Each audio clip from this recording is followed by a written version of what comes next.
Colonel Mitchell stands at the podium, addressing 200 airmen at MacDill Air Force Base. Distinguished service comes in many forms, but today, we recognize someone extraordinary. He holds up a medal, blue ribbon, silver star, the Airman's Medal, the highest non-combat decoration for heroism. Staff Sergeant Katherine Foster, would you please come forward? A woman rises from the third row, dress blues immaculate, blonde hair in regulation bun. She walks with mechanical precision to the stage. Mitchell continues reading. For extraordinary heroism involving voluntary risk of life, Staff Sergeant Foster saved 14 civilians from a crashed aircraft, entering the burning fuselage 7 times despite fuel leak dangers. Katherine stands at attention as Mitchell pins the medal. Camera flashes. Applause. Everything perfectly ordinary, until 5 men in black suits enter the auditorium. Not military, Secret Service. The lead agent approaches the stage. Colonel Mitchell, we need you to step away from Sergeant Foster.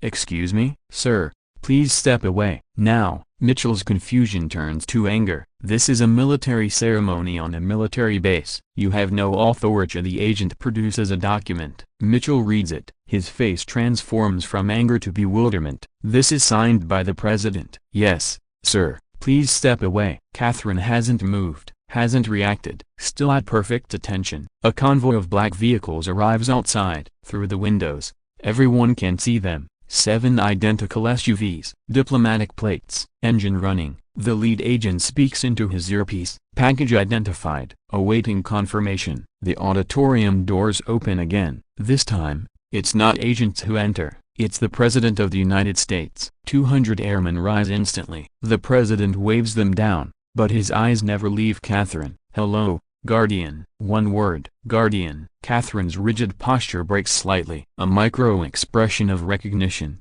Mr. President, it's time. I'm no longer cleared for you were never uncleared. You were sleeping. Mitchell finds his voice. Sir, what's happening? Sergeant Foster is just an airman. She processes logistics reports. The President turns to Mitchell. Colonel, what I'm about to tell you stays in this room. Everyone here is now bound by the National Security Act. He faces the assembled airmen.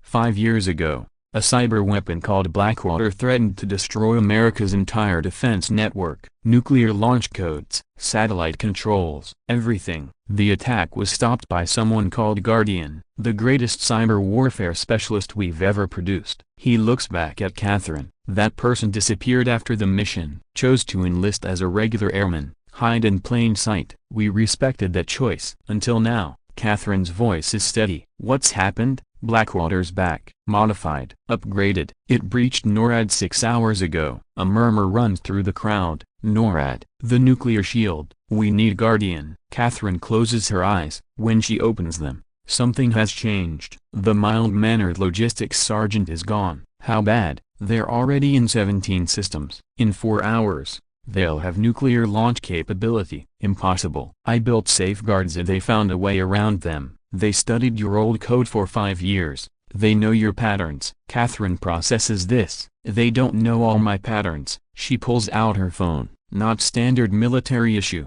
Something else. Her fingers fly across the screen at impossible speed. Jesus. Mitchell breathes. What is she doing? Code streams across the phone. Not normal programming. Something elegant, beautiful, lethal. She's fighting, the President says, from a phone, against the most sophisticated cyber weapon ever created. Katherine speaks while typing. They're using quantum encryption. Smart, but they made one mistake. What? They assumed I was really gone. Her fingers never stop moving. The audience watches in stunned silence as their colleague, the quiet woman who processes supply requests, battles for America's nuclear arsenal from a smartphone. Mr. President, I need a hard link to the Pentagon servers. Done. An agent hands her a military laptop. Katherine connects it to her phone. The dual-screen assault begins. Code flowing like water, like poetry, like war. Found them. Moscow. No surprise. But wait, her expression darkens. There's another signal. Beijing. And another. Tehran. 3 simultaneous attacks? Coordinated. They're sharing resources. This isn't Blackwater anymore. It's Blackwater Legion. Colonel Mitchell steps forward. Can you stop it? Katherine doesn't answer immediately. Her fingers are blur. Then, not from here. I need to be at the source. NORAD? Number. The real source, where they're broadcasting from, the president's jaw tightens. That's 3 separate hostile nations, or one place they all connect. Katherine stands, still typing. The internet exchange point in Mumbai, neutral ground, every signal routes through there. That's 8,000 miles away. Katherine looks at the president. Then we better leave now. The transformation is complete. The logistics sergeant is gone. Guardian has awakened. The president nods to his agents. Prep Air Force One. Wait, Mitchell interrupts. She's just one person. Against 3 nation-states cyber armies? Katherine turns to her commanding officer. For the first time in 5 years, she allows herself a small smile. Colonel, I'm not one person. I'm Guardian. I wrote half the code that runs America's defense systems. The other half? I wrote that too, under different aliases. She hands Mitchell her phone. On the screen, her real service record. Not Staff Sergeant. Not Logistics. Lieutenant Colonel Katherine Foster, NSA, CIA, Cyber Command, 37 confirmed defensive operations, 4 Presidential Medals of Freedom,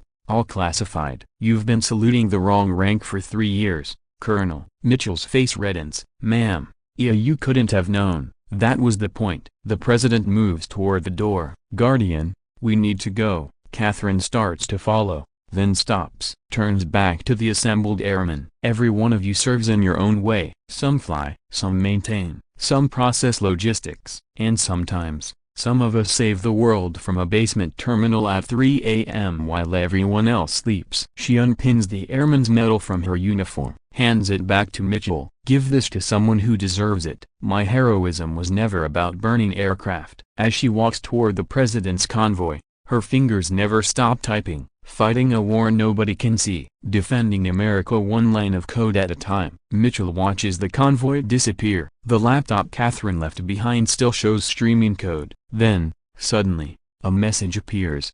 Blackwater Legion neutralized. All systems secure. Guardian signing off. 3 minutes. She defeated 3 nations' combined cyber assault in 3 minutes. The next day, Staff Sergeant Katherine Foster doesn't report for duty. Official records list her as transferred. Classified assignment. Location unknown, but somewhere in the world. Guardian sits at a terminal, watching, waiting, protecting networks and systems that billions depend on but never think about. Perhaps at another military base, another innocuous position, another invisible guardian hiding among the visible ones. Because that's what America really needs. Not just warriors who fight with bullets and bombs, but those who fight with keystrokes and code, who wage silent wars in digital shadows, who choose anonymity over acclaim. Katherine Foster, Guardian, the cyber warrior who saved America twice, and will save it again when the time comes, from whatever ordinary desk she's chosen to hide behind today.